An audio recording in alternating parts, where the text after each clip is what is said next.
I did my student teaching at university school and then took my supervising teacher's position. And we were tracked at that time, and I taught the lowest of the tracks and was limited to the number of students I had. Well, I quickly found out that it was disciplinary reasons that they were in my class, not learning, not things that they couldn't learn. What I've learned since is that I probably had a gifted group of students. They just didn't learn in traditional ways. And when Dr. Walton sent me to the University of Illinois for a conference in gifted ed, he sent me a letter and he said that he expected me now to be the person to lead the way for gifted education in Monroe County schools. And I still have that letter. It's meant a lot to me over the years.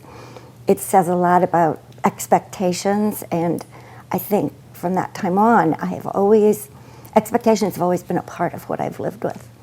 When I left the classroom, I was the full-time coordinator for the gifted program in Monroe County schools. And I had that position for maybe about 10 years.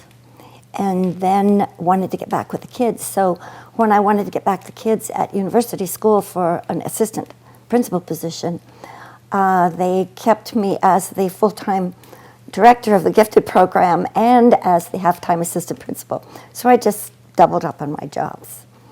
And later, as I became principal, it was just a really wonderful thing, because what we did in gifted ed was then possible to just use for everyone.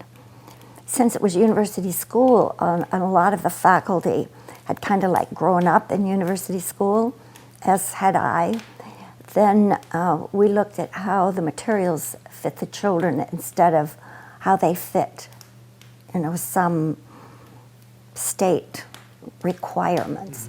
So a lot of teachers adapted their own materials for the curriculum that needed to be taught. We have grown as a school, we've grown as a faculty, and we have grown in terms of what we want for kids, what we want for learning, and this whole thing with professional learning communities has just been the most amazing, I think, educational initiative that we have experienced, because it's taken a lot of what we believe in and put it in a framework so that we can practice it. And it is all about kids, how kids learn, and what's important for kids. And what's important for some is not as important for others. And you just have to know your students.